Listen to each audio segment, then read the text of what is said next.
Well, Viddy, mate, another good win on the weekends, finishing the season in some red-hot form. I guess the obvious question is, can you keep that going against Brisbane? Well, I hope so. Our form's been pretty consistent throughout the course of the year. We had that little hiccup where we had 3 losses in a row, and those things can potentially happen in the course of a season. I think most teams have probably gone through it apart from Auckland. So, again, like last week, a tricky game for us. They're towards the bottom of the table. I think some of the football they play is really positive, and probably been on the end of some results that they probably didn't deserve. So, tough game, but we have to play it, again, as always, play at our very best to take the 3 points. I guess does the key message have to be ruthlessness? Because, as you said, they've had some bad results. That game against Macarthur, bad result for them. But your boys just have to be ruthless, can't take anything for granted? Yeah, we just need, again, the ruthlessness for us at times this year has been not taking our chances once we get the balls into the penalty area. That is certainly a must. We have to take those chances. But for me, it's always been that our mindset, the way we prepare, our mindset has to be at a very, very high level, because when our mindset's in the right spot, then we generally get the right result. So if we're a little bit off, then we'll have some difficulties, obviously. But I can say over the last, right throughout the whole season, but especially these last probably 4 or 5 games, the mindset, the mentality's been perfect, and we've got the right results because of that. Because on the weekend against the Mariners, you did it pretty comfortably. They didn't have a shot on target in the end, but just the one goal yourself.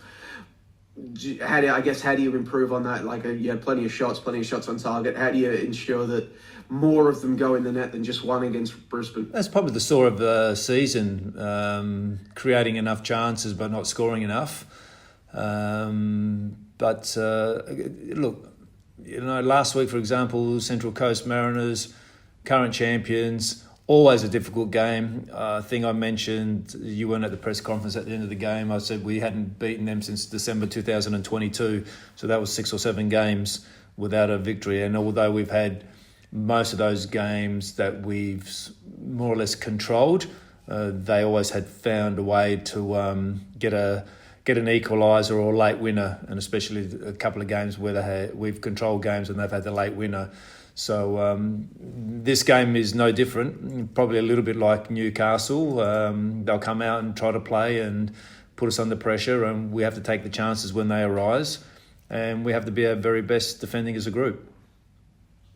And in terms of the health and fitness of the squad for this game, I guess Matt Leckie's the obvious question. How's he tracking, and is anybody else injured or carrying any concerns for this one?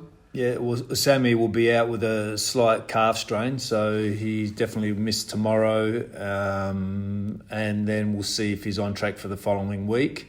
Good news is Lex, if he gets past training today, will be in the squad.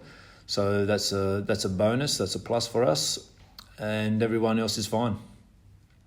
So Kai back in to partner with Germain Ferreira at centre back tomorrow. Yeah, we had a look at a couple of things this week as well. So that's one possibility, or we keep him there as well. So we'll just finalise a couple more details at training this morning before we're making our decision. Because you started Mehmeti against the Mariners, and he rewarded you with a goal. But you have plenty of attacking veterans on the bench as well. But are you inclined to reward the youngster for his goal with another start, or is it more about rotating players or horses for courses at this stage of the season? Yeah, look, it's always difficult to change your team when you're winning. The winning form is always good form, and he's played quite well in these last 2 games and scored.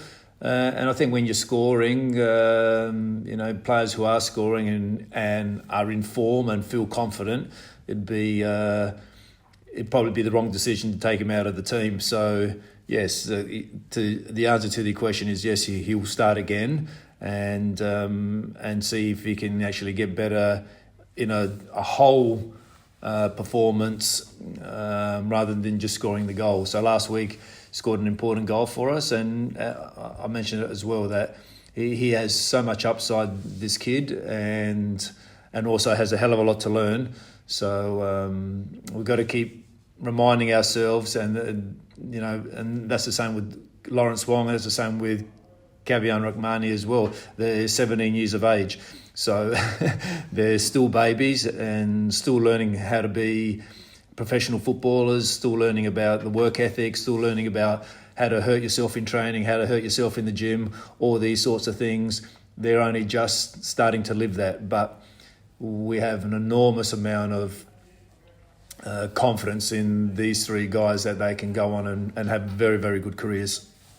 Because on the subject of winning games, we just spoke with Andreas before, and looking at it, of your 6 defeats this season, only 2 of them have come in games that he started. What sort of impact and effect does he have on this side that makes him such a valuable player? Yeah, he's got a good eye for goal. He's got a good eye for a final pass. We are more creative when he's in the team.